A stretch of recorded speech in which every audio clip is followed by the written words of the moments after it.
Perkenalkan, nama saya Aditya Heriadi, NPM 207006021, jurusan Teknik Informatika, Fakultas Teknik Universitas Negeri Siliwangi. Di sini saya akan berbicara mengenai deteksi penyakit tulang menggunakan jaringan syaraf dengan metode backpropagation. Kesehatan merupakan hal yang utama bagi manusia, sehingga mendorong manusia untuk hidup tetap sehat. Kesehatan dapat dijaga dengan olahraga, makanan 4 sehat 5 sempurna, terutama yang mengandung banyak kalsium. Penyakit beserta kompleksitas gejala dan solusinya terus berkembang dengan mempengaruhi olah dan gaya hidup manusia. Demikian juga cara dan langkah penanganannya yang semakin kompleks. Namun, perkembangan dan kompleksitas penyakit setahap lebih maju daripada penanganan oleh para ahli dalam kaitannya dengan penyakit tersebut. Penyakit tulang adalah penyakit yang seringkali tidak disadari oleh seseorang yang mungkin saja orang tersebut sudah mengidap gejala-gejala penyakit tersebut. Umumnya, seseorang akan menyadari bahwa dia telah mengidap penyakit tulang ketika kondisi tulangnya tidak memungkinkan lagi untuk diobati. Jadi, untuk mengurangi risiko keluhan pada tulang, kita membutuhkan informasi lengkap dan memadai baik dari riset, internet, dan petugas kesehatan. Dengan menjaga kesehatan tulang, maka aktivitas dan kinerja seseorang pun menjadi lebih produktif. Berdasarkan keadaan yang seperti ini, peran pakar kesehatan, terutama di bidang penyakit tulang, sangat dibutuhkan karena faktor keterbatasan pengetahuan masyarakat mengenai penyakit tersebut. Tujuan dari penelitian ini untuk membangun suatu program jaringan syaraf tiruan menggunakan metode backpropagation untuk mendiagnosa penyakit tulang. Di sini saya akan menyebutkan beberapa penyakit tulang. Yang pertama, dislocation atau yang sering kita sebut dengan keseleo. Gejalanya nyeri, bengkak, memar, dan kehilangan kemampuan untuk menggerakkan sendi. Kedua, scoliosis. Gejalanya tulang belakang melengkung secara abnormal ke arah samping, bahu atau pinggul kiri dan kanan tidak sama tingginya. Nyeri punggung, kelelahan pada tulang belakang setelah duduk atau berdiri lama, dan skoliosis berat dengan kelengkungan yang lebih besar dari 60 derajat yang bisa menyebabkan gangguan pernapasan. Yang ketiga, osteoporosis. Gejalanya yaitu tulang menipis karena pengurangan zat tulang pada semua rangka. Yang keempat, osteomyelitis. Gejalanya demam, kedinginan, keiritasian, pembengkakan, atau kemerahan di atas tulang yang terpengaruh, kekakuan, dan mual. Selanjutnya, osteomalacia. Gejalanya nyeri tulang dan kelemahan otot, paling sering mempengaruhi tulang punggung bagian bawah, panggul, dan kaki. Selanjutnya, artritis reumatoid. Gejalanya yaitu kedua tangan terasa kaku pada pagi hari lebih dari setengah jam. Terus tidak enak badan, kaku dan nyeri pada sendi, bengkak semu merah dan terasa hangat. Selanjutnya, artritis gout.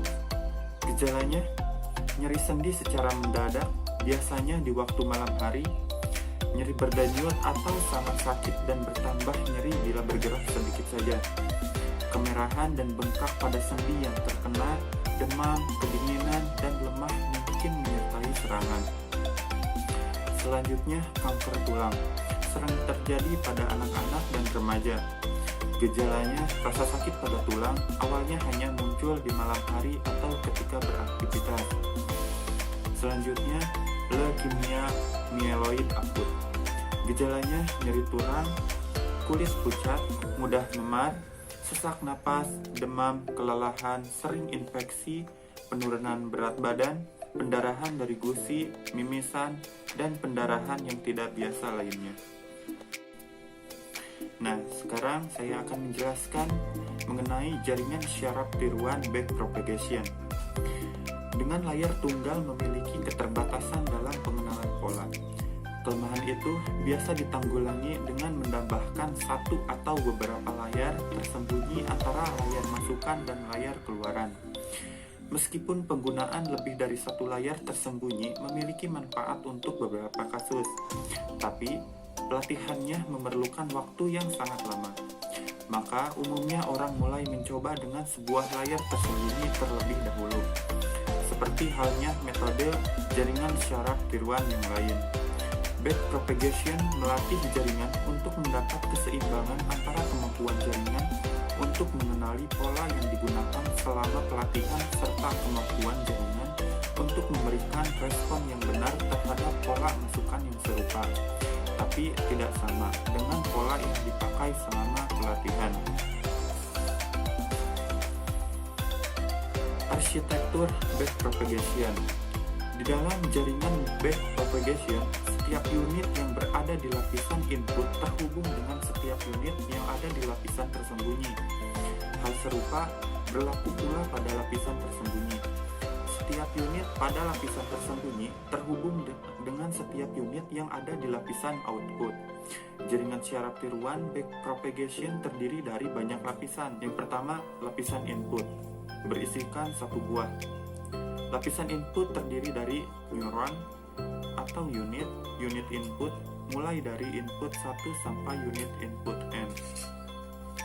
Lapisan tersembunyi minimal 1. Lapisan tersembunyi terdiri dari unit-unit tersembunyi mulai dari unit tersembunyi 1 sampai unit tersembunyi n. Selanjutnya, lapisan output berisikan satu buah. Lapisan output terdiri dari unit-unit output mulai dari unit output 1 sampai unit output m, n, p, m masing-masing adalah bilangan integer sembarang menurut arsitektur jaringan syarat tiruan yang dirancang. Adapun beberapa metodologi penelitian ini yaitu pertama, subjek penelitian, yang kedua, metode pengumpulan data secara studi pustaka, observasi, serta wawancara. Yang ketiga, analisis sistem. Yang keempat, perancangan sistem. Yang terakhir, pengujian sistem.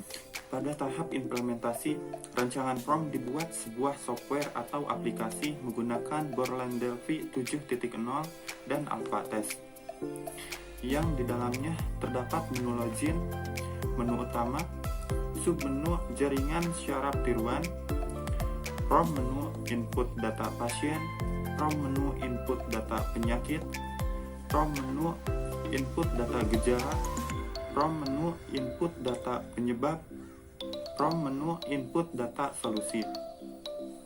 Selanjutnya ada submenu bab deteksi, yang di dalamnya terdapat PROM menu pelatihan jaringan syaraf tiruan serta PROM menu diagnosa penyakit tulang. Sekian yang dapat saya sampaikan mengenai deteksi penyakit tulang menggunakan jaringan syaraf dengan metode backpropagation. Semoga aplikasi ini dapat bermanfaat bagi masyarakat sekitar.